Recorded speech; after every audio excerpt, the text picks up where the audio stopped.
हर खबर पर होगी आपकी पकड़। डाउनलोड कीजिए एबीपी लाइव ऐप।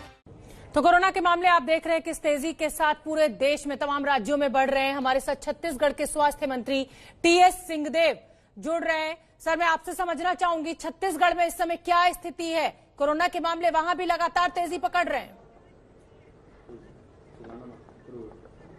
जी नमस्कार। छत्तीसगढ़ में राष्ट्रीय औसत से स्थिति संतोषजनक है।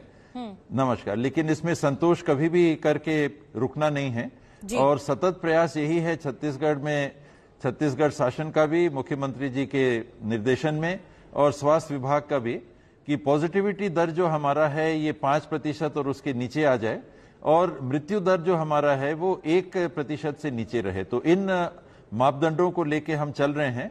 लगातार पॉजिटिविटी रेट में भी गिरावट आई है। सितंबर के आखिरी में ये 15.5 पे थी, अक्टूबर के आखिरी में ये 9.14 की थी और वर्तमान में 7.25 के आसपास है। तो पॉजिटिविटी रेट, टेस्टिंग जहां की लगातार बरकरार है, औसतन 23 से 24 हजार टेस्ट प्रतिदिन हो रहे हैं।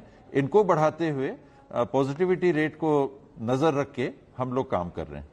सर, मैं आपसे ये भी समझना चाहूंगी कि आईसीयू बेड्स को लेकर तमाम राज्यों में बहुत दिक्कतें देखने को मिल रही हैं। आपके राज्य में क्या तैयारियां हैं? अभी दबाव जरूर बढ़ा है क्योंकि पेशेंट्स देरी से आ रहे हैं। एक जो बड़ी समस्या सामने आ रही है, ये समय पे उपचार के लिए या सहयोग के लिए लोग उपस्थित नहीं हो पाते हैं और आते हैं तो 72 घंटे में मृत होने वाले नागरिकों की संख्या 40% या उसके आसपास है। 24 घंटे के अंदर मृत हो जाने की संख्या 25 से 30% की है। तो ये हमारी सबसे बड़ी चिंता बनी हुई है कि समय पे अगर लोग आ जाएं, छुपाएं ना, तो उनकी जान बच सकती है।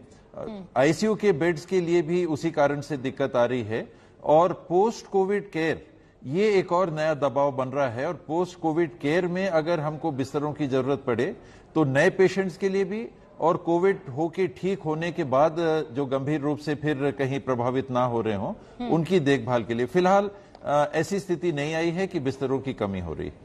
क्या छत्तीसगढ़ सरकार भी लॉकडाउन लगाने पर, या जो प्रधानमंत्री नरेंद्र मोदी से तमाम राज्यों के मुख्यमंत्री ये मांग रख रहे हैं कि राज्य सरकारों को ये अधिकार दिया जाए कि वो लोकलाइज लेवल पर, यानी लोकल किसी बाजार को बंद करना या एक छोटा लॉकडाउन लगाने की उनको इजाजत मिले? क्या छत्तीसगढ़ सरकार भी यही चाहती है कि उनको भी ये इजाजत दी जाए?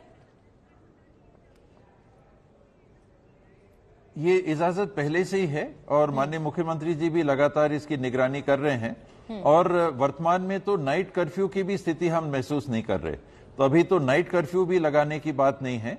बाजार के टाइमिंग्स क्या करने हैं उस पर जरूर विचार हो सकता है, लेकिन कर्फ्यू तो दूर, अभी तो नाइट कर्फ्यू की भी बात नहीं है।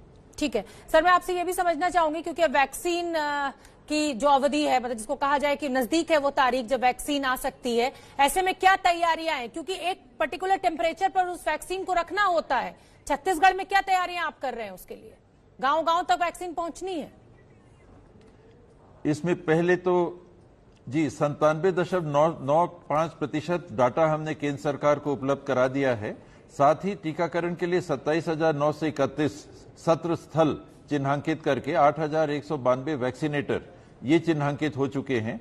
630 कोल्ड चेन पॉइंट्स जहां पर ये संधारण होगा उन्हें चिन्हांकित कर लिया है और कोविड वैक्सीन के सुरक्षित संधारण के लिए जो भी टेम्परेचर आवश्यक होगा, ये -70-80 डिग्रीज वाला हमारे देश में लागू नहीं हो पाएगा। जो फाइजर वाली वैक्सीन है इसके लिए हम चिंता भी नहीं कर रहे और तैयारी भी नहीं कर रहे। और 85,000 लीटर स्टोरेज को हमने चिन्हांकित किया है और इसके अतिरिक्त 80 और नवीन कोल्ड चेन पॉइंट्स इनको स्थापित करने की दिशा में काम चल रहा है।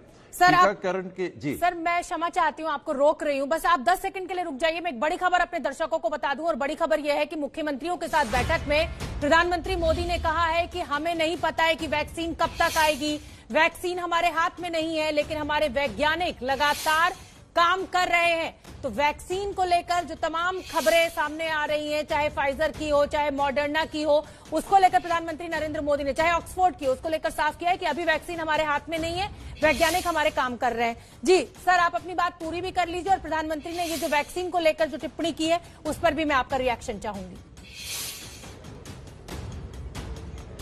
जी, इसमें ये सही स्थिति है जिससे को हम सब जान रहे हैं। जो भी स्वास्थ्य विभाग में काम कर रहे हैं सभी को इस बात को जान रहे हैं कि अभी तक प्रमाणिक तौर पे वैक्सीन के सफल परीक्षण के बाद जो साइंटिफिक तरीका होता है कि पेपर प्रेजेंट होता है, पेपर एक्सेप्ट होता है, फिर वो साइंटिफिक पेपर जर्नल के रूप में छपने के बाद आपत्तियां लेते हैं और उसको सफल पाने के बाद WHO भी उसको प्रमाणीकरण करता है, तब वैक्सीन को उपयोग के लिए सामान्य नागरिक के लिए लाया जाता है। तो ये इस प्रक्रिया से हम दूर हैं। जो 50 के आसपास वैक्सीन कैंडिडेट हैं जो तैयारी कर रहे हैं, इसमें से देश में हमारे 5 वैक्सीन कैंडिडेट हैं जो एडवांस स्टेज ऑफ ट्रायल में हैं। 4 फेज 2 और फेज 3 में हैं, यानी फेज 3 कंप्लीट होने के बाद फिर पेपर प्रेजेंटेशन, फिर WHO और फिर घोषणा और फिर उसका निर्माण, वैक्सीन का निर्माण। और एक कैंडिडेट है जो फेज 1 और 2 ट्रायल के स्टेज पे हैं। तो ये हमारी देश की व्यवस्था है। 25% विश्व की वैक्सीन निर्माण की क्षमता भारत में है। तो न केवल भारत अपने नागरिकों को बल्कि विश्व के अनेक देश भारत की ओर भी देख रहे हैं कि उनको भी वैक्सीन यहां निर्माण करके बने। वैक्सीन अलग अलग प्रकार की बन रही हैं और उनकी गतिरोधक क्षमता भी हम सब अखबारों में पढ़ रहे हैं, अलग अलग है। फाइजर का आया 90% इफेक्टिव, दूसरे का आया 94.5, तीसरे का आया 95, इंडियन वैक्सीन का आया 60 से लेके 90।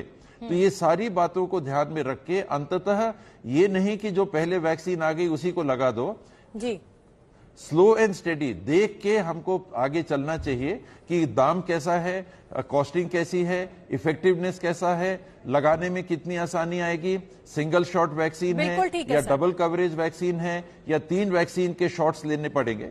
जी, इस पर आप पूरा काम कर रहे हैं। बहुत बहुत धन्यवाद सर, आपने हमारे लिए समय निकाला और ये अहम जानकारी हमारे साथ साझा की। धन्यवाद। नमस्कार।